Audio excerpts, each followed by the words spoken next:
So without further ado, I'm pleased to introduce Mr. Geoff Askew, who's had a distinguished career in the military, Victoria Police, and is most famous for his very high profile as an aviation security specialist, including as Senior Executive Security and Emergency Management for the Qantas Group of companies. Over to you, Geoff.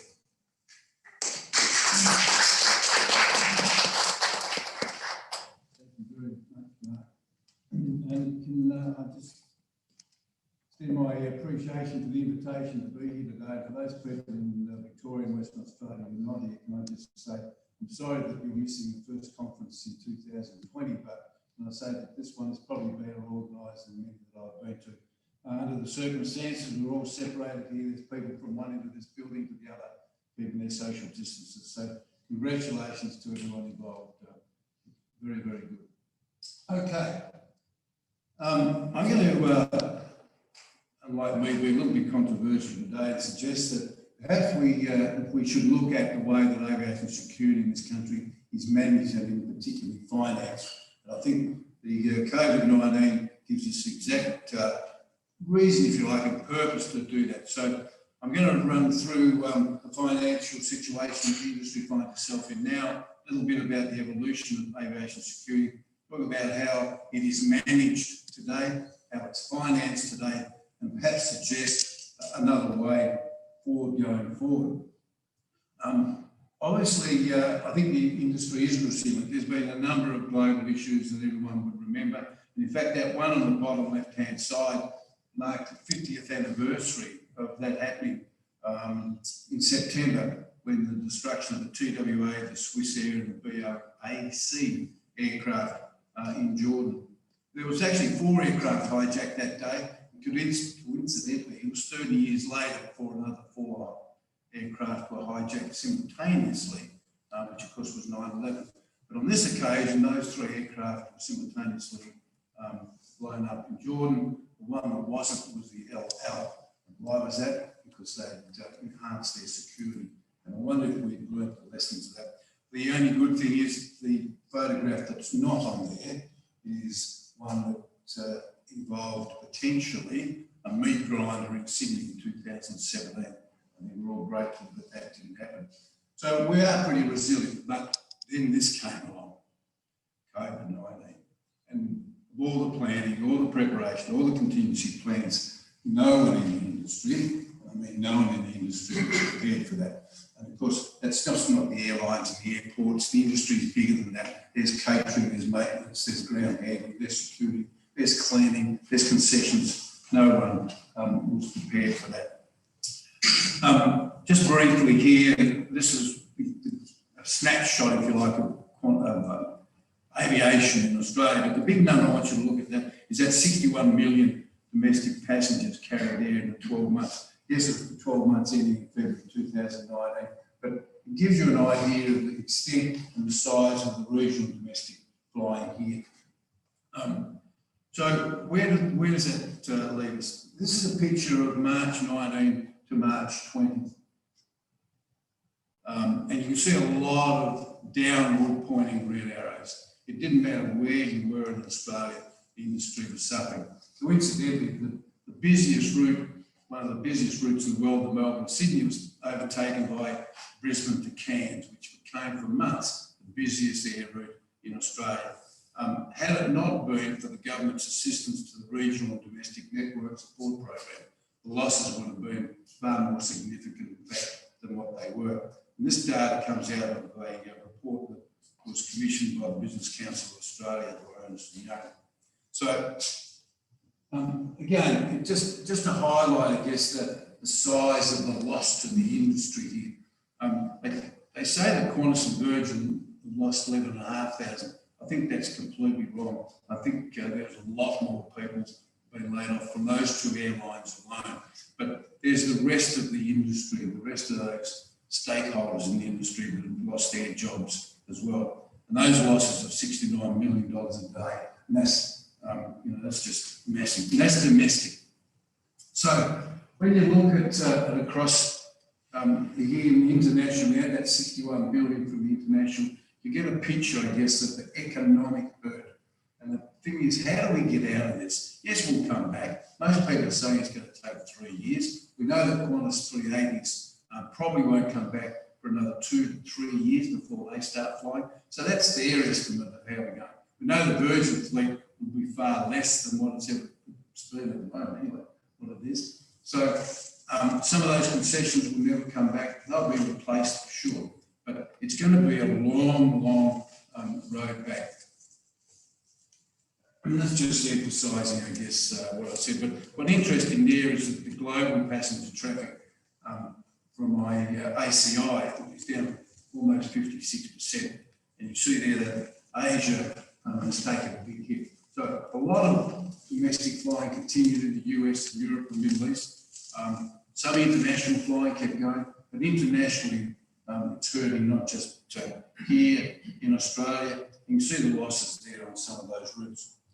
But all I'm trying to do here is really just paint the picture, I guess, of how this has hurt the Australian industry.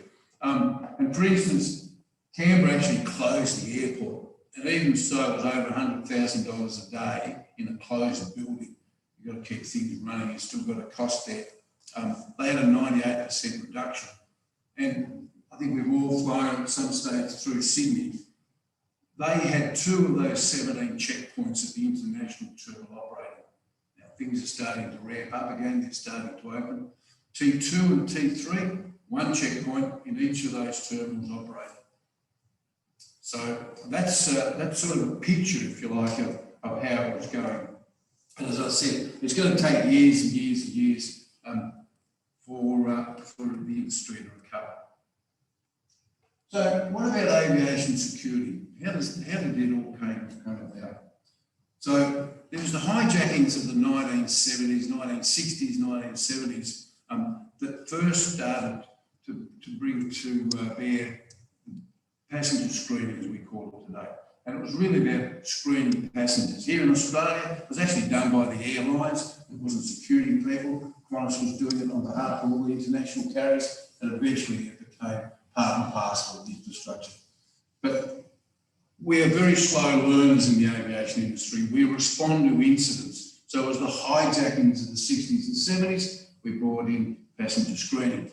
Pan Am explosion over Lockerbie, okay, we'll bring in checked baggage screening. Many, many years later, I might add, it became an international standard, 10 years after that event. The shoe bomber was responsible for the introduction of explosive trace detection. 9/11 was the, if you like, the foundation of the regulatory framework here in Australia. So we had hardened cockpit doors, we had the Act enacted and the regulations come in. Air security officers were brought in.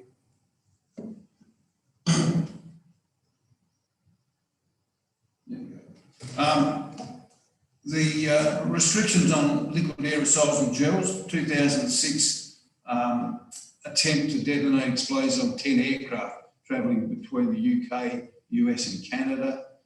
Body scanners after the underpants bomber in 2009. Again, we keep following it. Now, just remember that one, the body scanner 2009, I'll come back to that. Air cargo got strengthened after explosives were found in printing cartridges.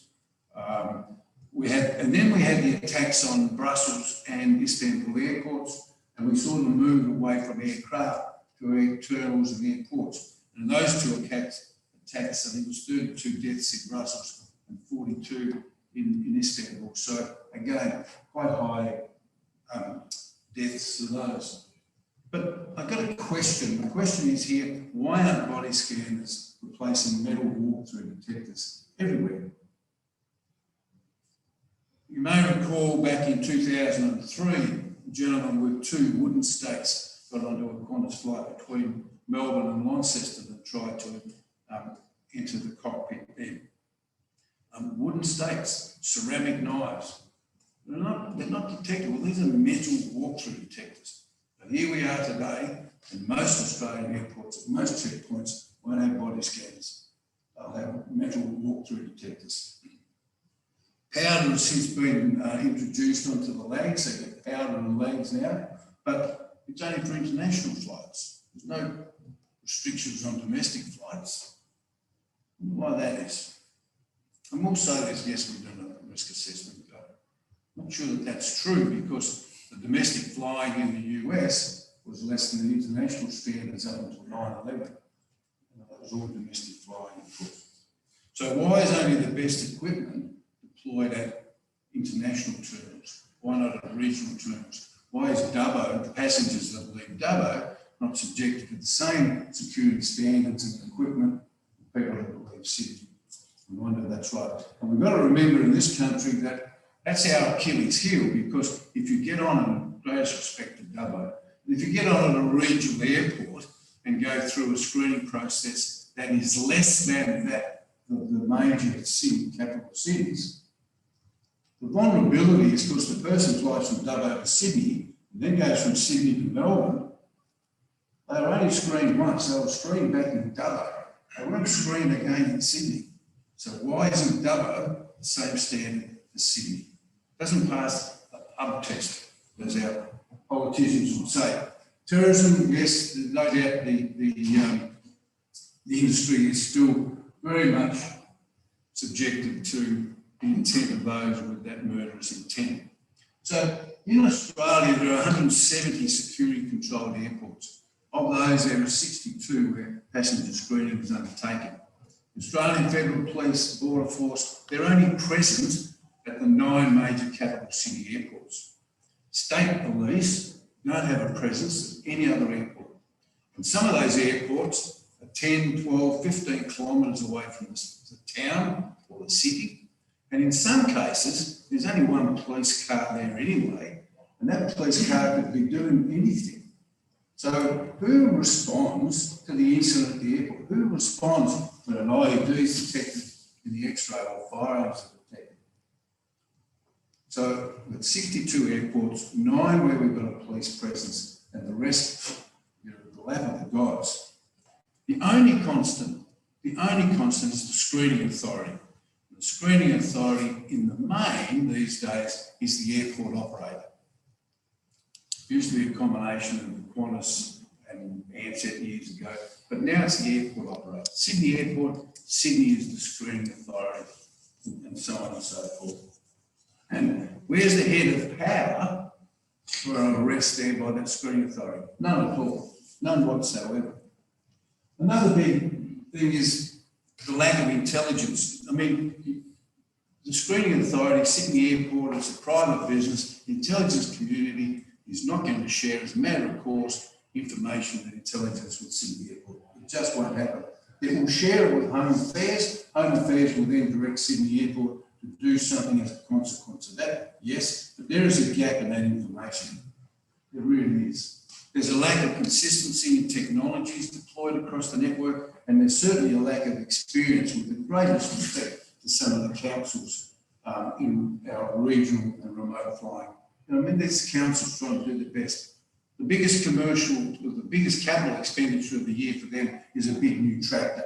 We want them to spend millions of dollars at the airport. It's not fair. It's not fair to the council. It's not fair to the people that work there. Obviously, the experience is another issue there that, and often the contractor, the security contractor, because of their experience, they're asked to supplement this knowledge gap that the screening authority has, particularly in some of those regional and remote airports. And we're very grateful for them to be able to do that. So it's fragmented. The management, if you like, is certainly fragmented there. And it's the point that I try to get here is that, you know, those 62 airports, there's 62 operating models. Yes, there's a certain requirement set by Home Affairs, but the screening authority will set their own standards in that, so you do get inconsistencies. There is no career for aviation security officers around the country. And in my opinion, security definitely being financially driven, not outcome-driven, because I've been to thousands of meetings, thousands, and it's all about the cost. All about the cost. And in fact, last year, the Department of Infrastructure, Transport, Cities and Regional Infrastructure Development, they did a case study on 6 regional airports. And this is I quote this from their report. The removal of mandatory screening gives these airports greater flexibility in business planning, including the option to remove security screening costs passed on to airlines entirely, and potentially for airlines to deliver ticket price savings to passengers. End of quote. That's how it is. That's exactly how it is at the moment. Most of the reviews, I mentioned this in there, have been about how do we reduce the cost to regional people about flying, and security is seen as that main inhibitor there.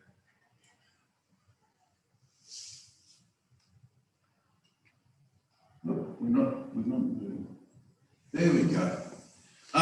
So I'm saying that it must be considered part of our national security infrastructure. We've got to establish one screening authority. It's not going to have 62. We're always going to have consistencies there in service and security deliveries. So we have one. And I think that authority should be a government enterprise that's responsible for managing security screening at all airports that has RPT services.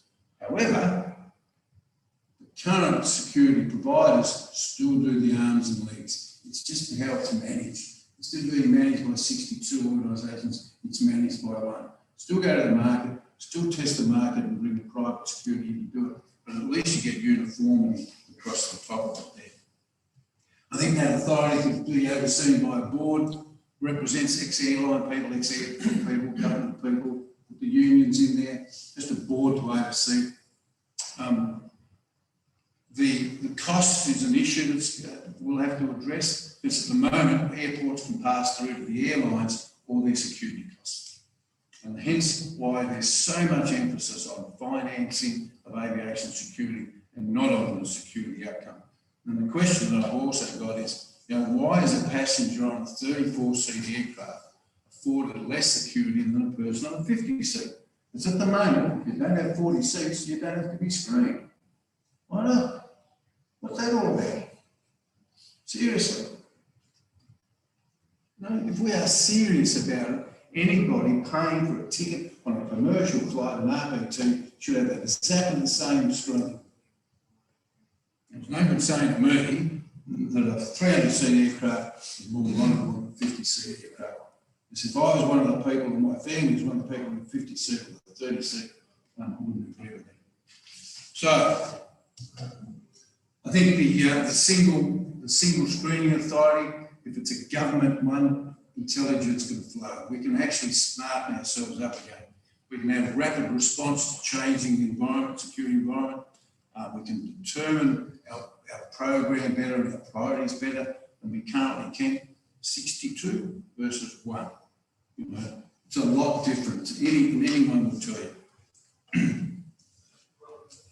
Economies of scale, obviously. All those sort of benefits that you would get would be a natural consequence of this. The other one, of course, in all this is technology. Technology is changing rapidly. It will continue to change rapidly, but it is expensive. There is no doubt about that.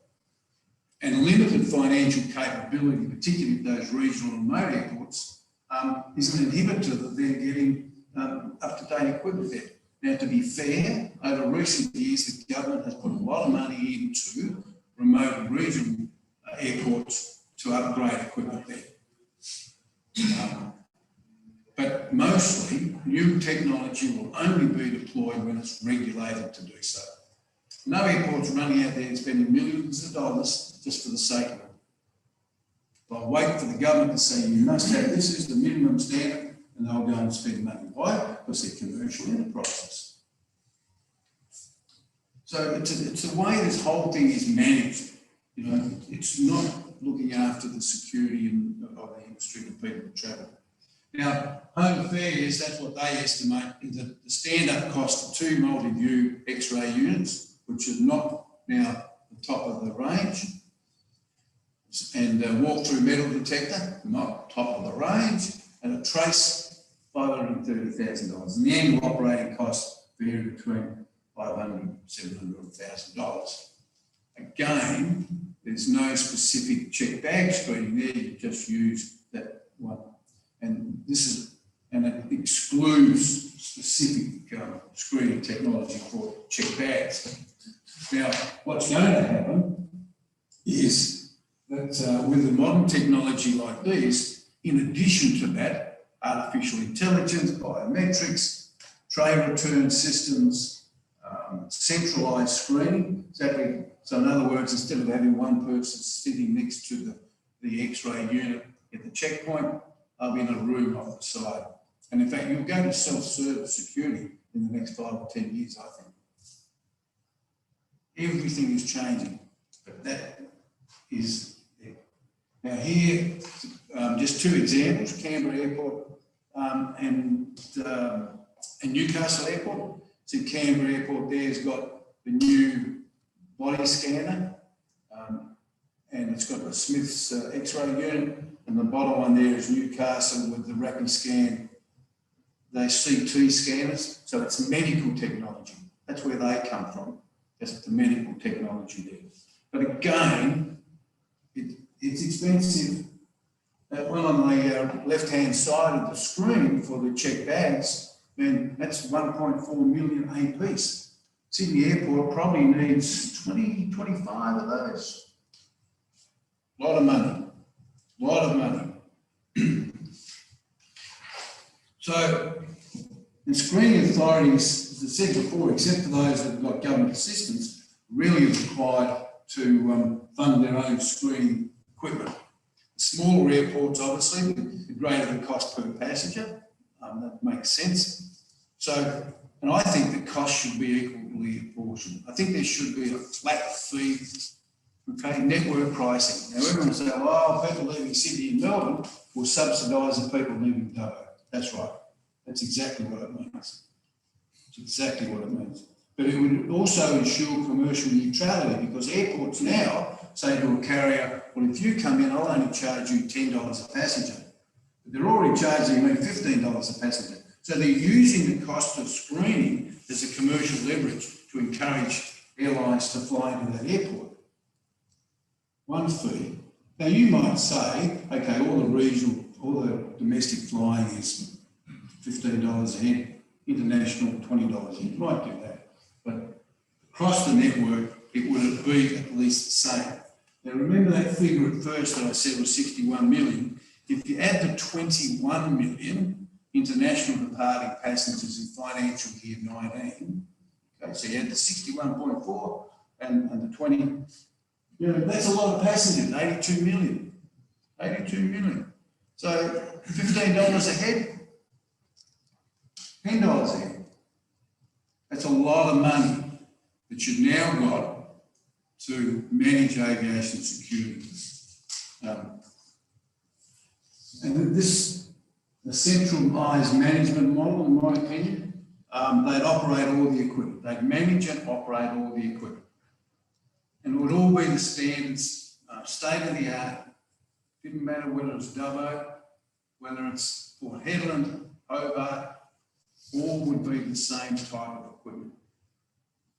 The people with the recruiting standard would be the same. The training standard would be the same.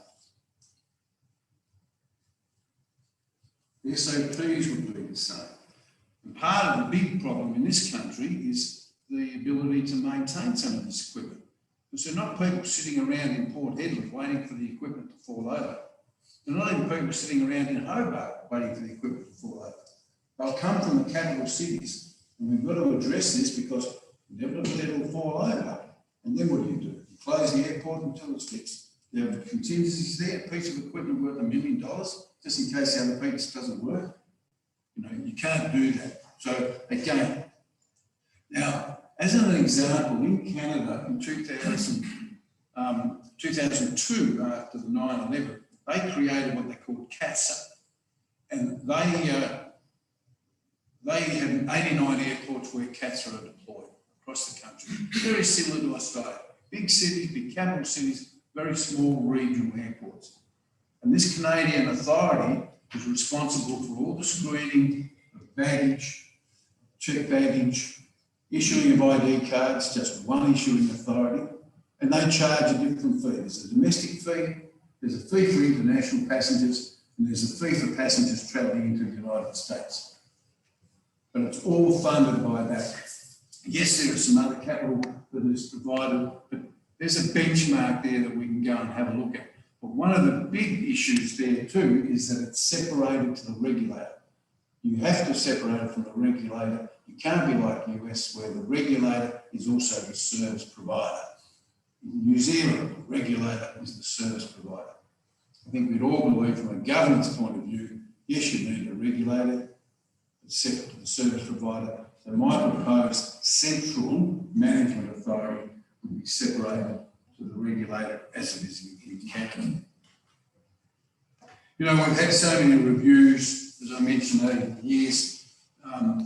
Go back to 2002, 2003, Customs 1, which led to the Wheeler Review, 2005. That's probably the last major review, if you like, of the entirety of aviation security. But then you've had different Senate committees that have had a look at it. ANAO has had a look at it as well. They've just gone on and on and on. But as you'll see there, a lot of them have been around regional flying and the cost of regional flying. And understandably so, because the government, everybody wants people to be able to fly around this vast country of ours. And if the cost isn't an inhibitor, then people won't fly. So there's been so many reviews by government, the Senate committees and the like, all into that. So it's often been said, I think, that we should be risk-based, intelligence-led and outcome-focused. I don't think anyone would agree with that. This makes perfect sense. But this obsession with funding, we've got to come up with a different model. We've got to believe that hundreds and thousands of people in this country that spend their time talking about the funding of aviation security, not about protecting the flying people, flying public.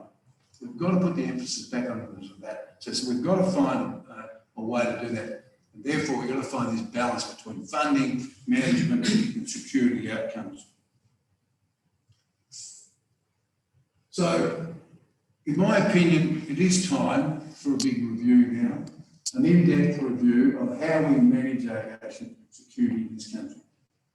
How do we get best practice? How do we get the best equipment into Dubbo, as well as Port Hedland, Hobart and Sydney and Melbourne? How do we do that?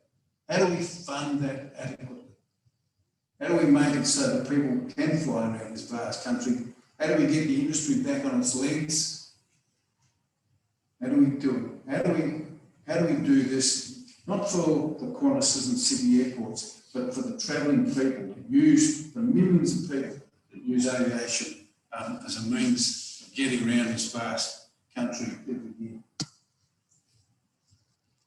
That's it. Thank you very much.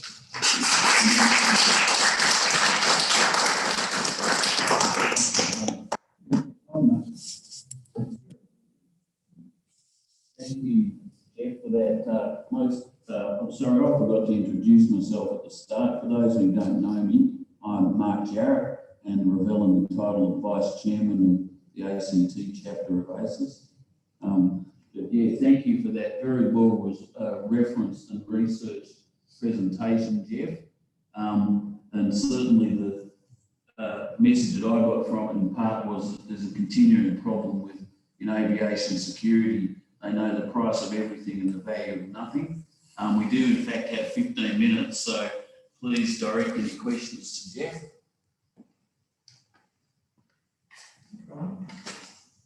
Yes. How did you get so good looking? A lot of hard work. 2 questions here. So, would you see this authority or this centralised process being a government institution, or could it be run as a private sector fund or some sort of organisation? I think it's got to be government. And the only reason I say that is that the big gap currently is the exchange of intelligence. All those screening authorities, they're not part of the community, they're not part of that exchange. As I said now, Home Affairs will get the intelligence, and Home Affairs will issue a directive to, let's take Sydney Airport, who will in turn issue a directive to their security provider to do something as a response. And I think that if that is a government authority, that screening authority, or that authority is a government one, then that intelligence exchange will occur, and hopefully then they can develop strategies to mitigate whatever that risk is and implement and direct their staff accordingly. I don't want to see the providers as government employees, not any, but that head authority, I think, should be given. That's a great idea, Geoff. How far have you gotten with convincing government to implement that? Oh, nowhere. I just think, look, it might be a crazy idea, and only part of this might be, maybe the funding part is a good idea and the management's not. Maybe the management's a good idea and the funding not. I mean, the big airports will kick up the fuss because they'll lose control, they'll lose a commercial advantage, some see security as a revenue opportunity, they'll lose the opportunity, to use it in their negotiations. So what? We've got to put the safety of the travelling public at the forefront here. And if we do that, so it's just time to have a proper review. Wheelers, as I said, was the last industry-wide, that was 2005. It cost us now nothing, really, to have a proper review and just look at these aspects. If they both think management and funding is a good idea, great. But maybe just one of them is, I don't know. But it's time to have another holistic review, not just 6 airports, regional passenger costs. That's what I might put to. Lloyd? Yeah, just combining what you're advocating, what Julian has just raised in relation to, do I need this? Yes. Recording. I'll listen to the recording. Get us trying to forward back.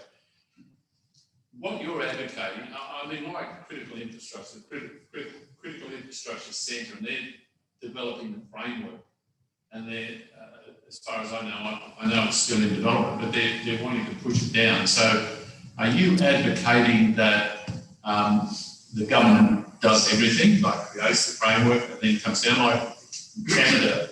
Are they government employees that actually do the screening at all the airports? No, they're not. Okay, so what Julian said is, like, have that, the government, for sure, I agree with that, create the framework, have access to the intelligence, etc., but then the actual operation at the airports is carried out by private enterprise. And there's got to be then the connection. Is that your idea? Is that what you're advocating? And we'll put to the government? Absolutely, I do. I think, if you look at the ISS, the MSS, the SMP, they serve this country very well. They really do. Those 3 suppliers, and there's some others as well, but those 3 major suppliers. But, for years, they weren't even invited to aviation security meetings with government. Why? Because they weren't the screening authority. The screening authority was Qantas and Sydney Airport and Melbourne Airport. So, so what I'm saying is that, yes, the MSS and the ISS person would still be there. They might be wearing a same uniform at different airports, but they do that job better than government. You don't want government doing that. But government has a role in this intelligence space. If aviation security is seen as a national part of their national security infrastructure, then the people at the top have got to be government, not the regulator, just the administrators, who set the standard for recruiting, training, recurrent training, and then leave it to the experts, which is the private sector. Okay, just more comment on the risk side of things, the risk belief. In my experience, the way that risk assessments are done is they consider likelihood first. Okay, it's unlikely, it hasn't happened, we'll disregard it. Instead of looking at consequence, if a plane is blown up or whatever, catastrophic. So look at that and then the likelihood of that, consequence. So my experience is they do it back to front, and therefore the risks don't get the rating they should. Well, in the 1990s, I was a member of the International Air Transport Association Security Executive for a number of years. And we often spoke about an aircraft being used as a weapon. And we put papers up to ICAO, which is part of the United Nations, and we were basically laughed out in Montreal. Basically laughed out. And then 9/11 happened, and then they questioned both ACI, the airports, and IATA as to why we hadn't acted on that earlier. If you look at Al Gore did a review, way back, the 9/11 Commission, even, all of those commissions, the one standard thing was you either diluted the recommendations or you let funding get in the way of doing what you're saying. And you've got to get this funding off the agenda. You've got to come up with a model to fund it so we can actually get on. And I don't, should you go and spend $20 billion when you only need to spend $1 million? Of course you don't. There's got to be a balance. But what we're doing at the moment is not right. Well, it's not working for each. I mean, my experience they've got no money. No, They understand the issues of what they should do, but they've got no money. no, So it is the poor. And they've been, and as I say, to give government its due, it's put a lot of money into regional aviation security in recent years. It's provided money to the council to buy equipment. It's provided money to expand the terminal and put equipment in. But is it the CT equipment they're putting in? Is it the body scanner they're putting in? No, they're putting in walk-through metal detectors, which we should never have had for the last 20 years. So, Just another question. Just interested on your views. So there's usually a correlation between safety and security. What about expanding CASA to include both safety and security? I mean, what's your thoughts on that? We've already got an authority there that's responsible for some, aviation, to expand that and to include both safety and security. A couple of comments. I think that safety is the accidental side of things, where security is the intentional thing. It's an intentional act in the security space. It's an accidental one in safety.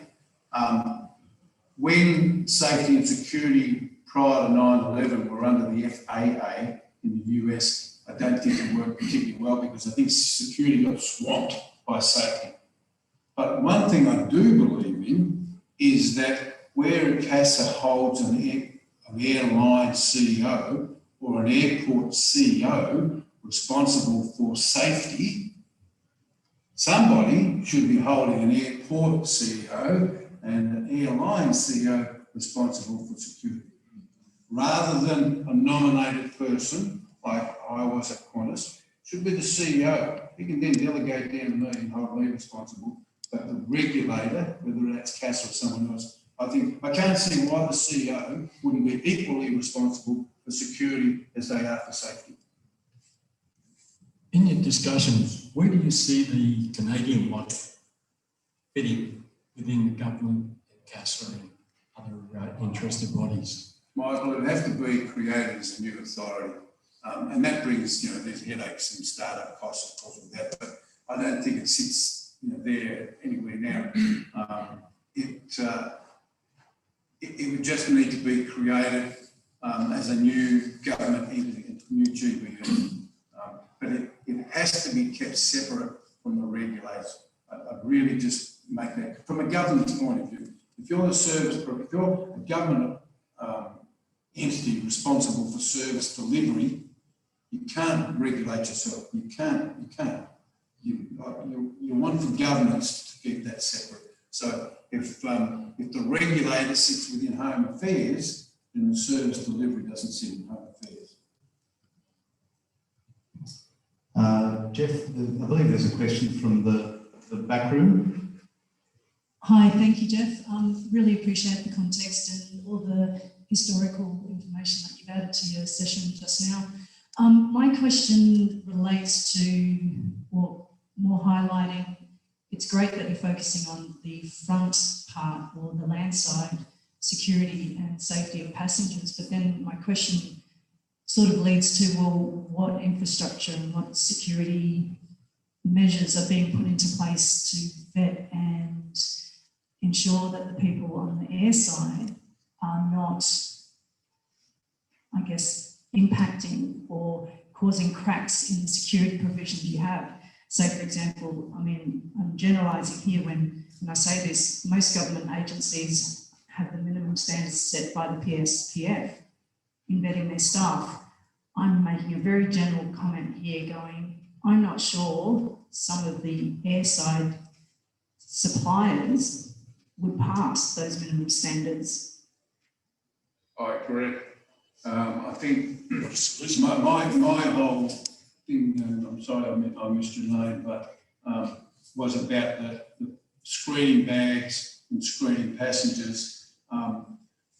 Yes, you've got the ASIC card, but again, we've got numerous issuing authorities there, but the vulnerability is not just in the screening. And it's from the time you enter the airport precinct, the car park all the way through. And airside is obviously an obvious one. There's been some work done to enhance the screening of people working airside. But I think one of the big vulnerabilities to the industry is the insider threat. Now, whether that's an airport or an airline employee, whether it's a catering employee, maintenance employee, there's some real vulnerabilities there, and the way that that's managed, I think has to sit with the organisation, catering facility or the ground handling facility, but their current operating methods would not meet the best care. They would be right. There's no accountability framework like that. Thank you. It's a very good point. It's a very, very valid point. Geoff, moving forward on your comments relating to insider threats, what are your thoughts on the use of behaviour detection officers for both passenger screening, but also looking at trusted insiders within airport networks? I've just written this week an article on that. Thank you for the question. It's a tool that we don't use. Why? Because we say profile. People go, what? Men against women, Muslims against Jews? No, we're not talking about that. We're talking about behaviour. Customs border forces have used it for years, very, very successfully. But as soon as you mention the aviation space, people say, oh, you've got an ulterior motive.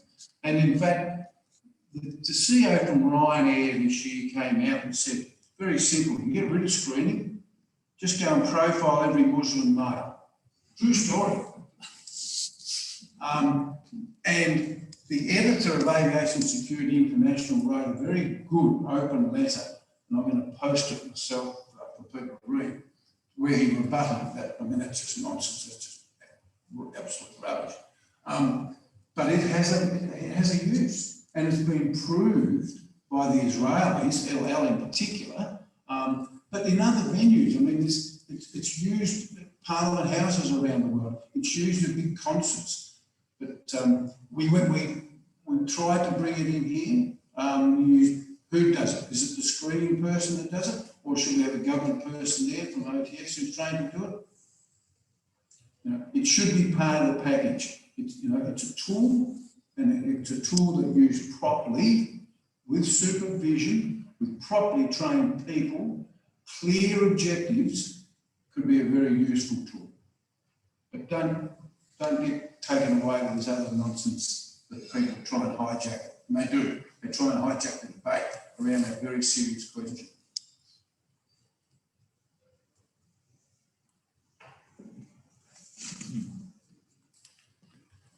Okay, well, I think we're right on time. We've run according to the program, which is very good.